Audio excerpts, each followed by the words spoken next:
ان سے لپٹ جاؤ, ان کے مذہب کو چھوڑ کر نہ جاؤ, ان کا گھر چھوڑ کر نہ جاؤ. یہ اسلام ان کا گھر ہے, اسی سے لپٹ کر کے رہو. ٹھوکر ایک کھاتے پھرو گے, ان کے در پہ پڑ رہو. قافلہ تو اے رضا اول گیا آخر گیا.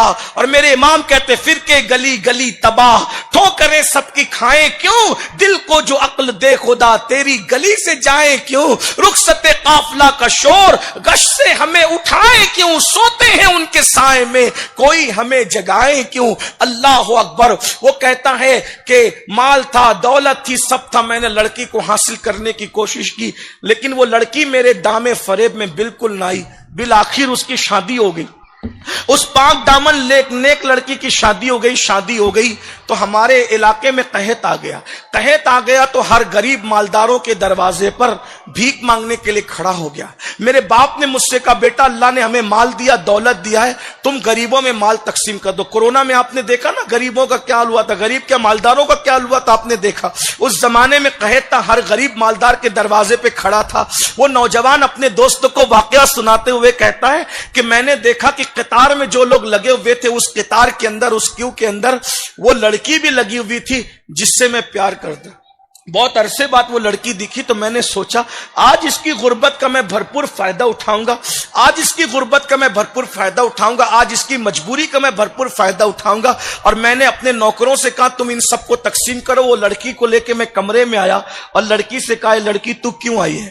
اس نے کہا کہ میں بیوہ ہو گئی ہوں, 3 میرے بچے ہیں اور تینوں بچے چھوٹے چھوٹے ہیں, میرے بچے بھوک سے بلک اور تڑپ رہے ہیں, تو میں بچوں کی وجہ سے تیرے دروازے پر آئی ہوں کہ تو لوگوں کو بھیک دے رہا ہے تو مجھے بھی دے دے. وہ نوجوان کہتا ہے مجھ پر شیطان غالب آیا اور میں نے لڑکی سے کہا تو جو کہے گی میں دوں گا, دولت میں تجھے تول دوں گا, اناج کیا تجھے دولت میں تول دوں گا, بس ایک کام کر اپنا جسم مجھے سونپ دے تاکہ میں اس سے لطف اندوز ہو جاؤں. یعنی اس نے زنا کی پیشکش کی, بدکاری کی پیشکش کی. پتہ ہے وہ لڑکی غریب تھی مگر بے غیرت نہیں تھی, نیک ماں باپ نے اس کی اچھی تربیت کی تھی. سیدہ فاطمہ الزہرا کے کردار کے سائے میں لڑکی نے فوراً ایک جملہ کہا, اے نوجوان اللہ سے ڈر, لذت کے لیے گناہ مت کر, لذت چلی جائے گی گناہ باقی رہ جائے گا. اللہ کو کیا منہ دکھائے گا؟ ارے سارے دروازے تیرے گھر کے بند ہیں, لیکن ایک دروازہ اللہ اور بندے کے درمیان جو کھلتا ہے اس دروازے کو تو بند نہیں کر سکتا, کوئی بند نہیں کر سکتا.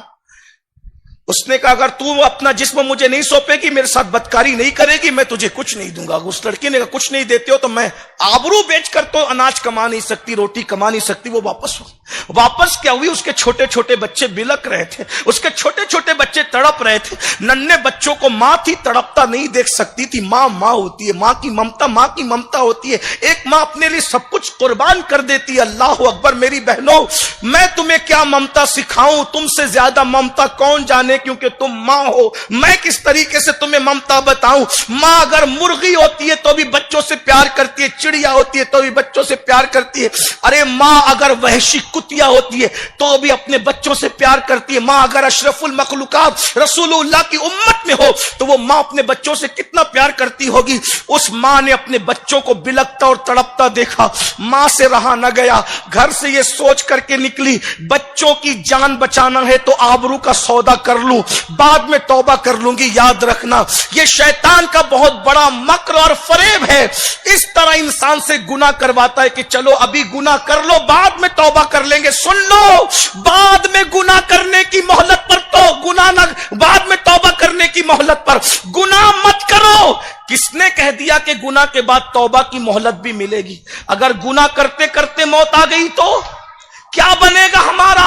یہ دنیا تو 2 دن کی ہے, جو آخرت ہمیشہ رہنے والی ہے. والآخرۃ خیر وابقیٰ, آخرت ہمیشہ رہنے والی ہے اور بہتر ہے. آخرت برباد ہو جائے گی, آخرت تباہ ہو جائے گی. میری بہنوں اس لڑکی نے یہ سوچ کر کے چلو ابھی روٹی